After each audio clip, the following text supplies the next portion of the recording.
Hello, dear students. Today we shall start a new chapter on Moral Science, Lesson 7, Jephthah, Man of Mighty Valor, page 29. God's plan in each one's life is unique.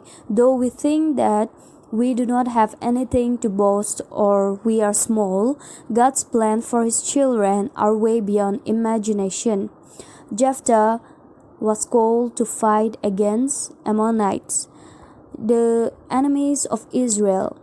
Jephthah did not have any family, he did not have any precious training to be a leader, yet God chose him to fight and lead Israel to victory. So in this chapter, we will learn about Jephthah. So first, let us look at the background of Jephthah. Jephthah served as a judge. He was a judge over Israel for a period of 6 years. He was the ninth judge of Israel. He lived in Gilead and was a member of the tribe of Manasseh. Jephthah's father had his own wife and sons, but Jephthah was born out of a harlot. Therefore, when Jephthah grew up, his father put him out of their house, and he had no part in the inheritance of his father. He lived in a place called Tob with his friends and gained a name, Man of Mighty Valor. Valor means brave and courageous. So he was a courageous man. He was a brave and courageous man. So that's why he gained a name, Man of Mighty Valor. You can see this in the Bible, in the book of Judges, which describe Jephthah as leading the Israelites in the battle against Ammon. So now let us look at Jephthah rose as a judge. How Jephthah became a judge. So at this time the Israelites were in great trouble again. They had quit going to the tabernacle at Shiloh to worship God. Tabernacle is a place of hut where it's a temporary hut where it has been made at Shiloh to worship God. Everywhere in the land they were bowing down before the gods that other nations worshipped, and the very nations whose gods they were serving began to trouble men. They began to make war against the Israelites and to take away their riches. The Ammonites came from the east, and the Philistines came from the west and ruled over the Israelites.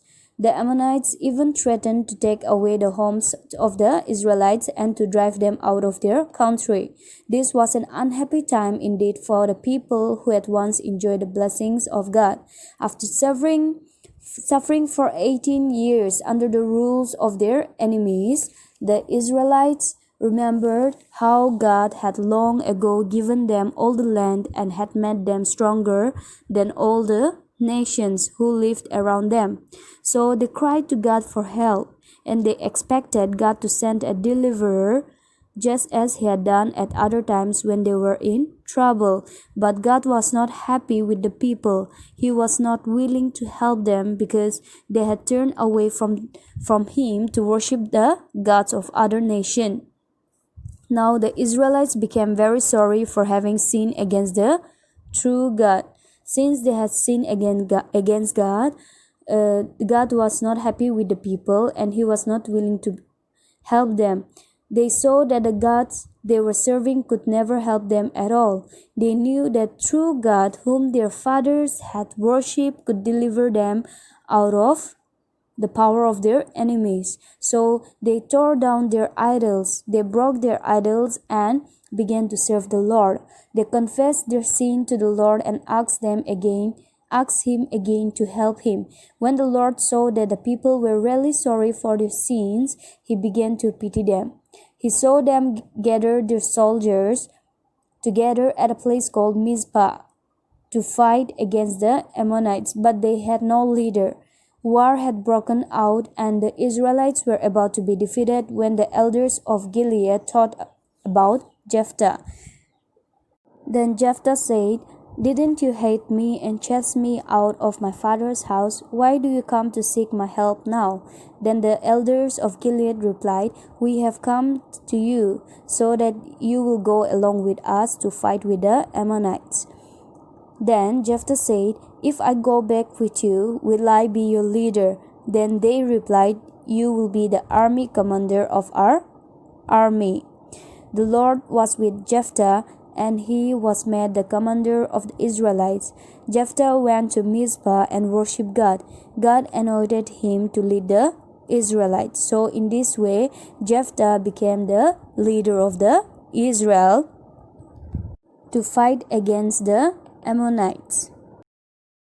Now let us look at Jephthah's vows and victory. How Jephthah made a vow to God and how he won against the Israel enemies, the Ammonites. Jephthah sent messengers to the king of Ammon. In the message, Jephthah said, "Why did you wage war against Israel?" The king of Ammon answered, "We are waging war against Israel because they had taken away our land." Jephthah said, "We did not steal those territories from you. We conquered the land, and so they belong to our territories now." Jephthah announced to the Ammonites that if they war against Israelites, they are not waging war against Israelites alone, but against God, because Israelites were God's chosen children, and God will judge them. Even then, the Ammonites did not listen, and they decided to war against them. The king of Ammon did not listen to what Jephthah said. Then the Spirit of the Lord filled Jephthah, and he gathered a huge army from Gilead and Manasseh. Jephthah made an oath to God. At that time, Jephthah made an oath to God, saying, "If you help me to defeat the Ammonites, whoever that come out of my house first, I will offer him as a burnt offering to you." So here, Jephthah made an oath to God, saying that whoever comes out of his house first, he will offer him as a burnt offering to God. Then Jephthah took his men, and they fought against the Ammonites. The Lord delivered the Ammonites into the hands of the Jephthah. God gave Jephthah a great victory, and he captured 20 cities. So this is how Jephthah made a vow, and he won against the Israel enemies, the Ammonites. Now let us look at how Jephthah fulfills the vow. Jephthah won the battle against Ammon and came home at Mizpah. News of the victory reached Jephthah's home before he returned with the army, and everybody was glad. Everybody was happy because God had helped them again. Jephthah's daughter, his only child. Jephthah had an only daughter and his only child. She came hurrying out to meet her father, singing with joy, but her song ended quickly when she saw her father's troubled face. He had remembered his promise to the Lord. Now he believed that he must give his only child as an offering to God. How sorry he felt because he had made such an unwise promise. He tore his clothes and cried out in distress. And he told his daughter that he made a vow to the Lord that he will offer up the first person who came out of the house as a burnt offering to the Lord. Then Jephthah's daughter said, "Let me wander in the deserts with my friends for 2 months, for I will never be married." Jephthah allowed it, but his daughter remained faithful to God and man, and did not allow any man to touch her. Then onwards, the Israelites set a custom that the women will go out to lament for her, for the daughter of Jephthah, for 4 days a year. So now let us look at how Jephthah died. So Jephthah's death. Jephthah remained faithful to God all his life. He served as the judge of Israel for 6 years. Then he died and was buried in Gilead. Jephthah was forsaken by the members of his own family, but God exalted him, means God lifted him up.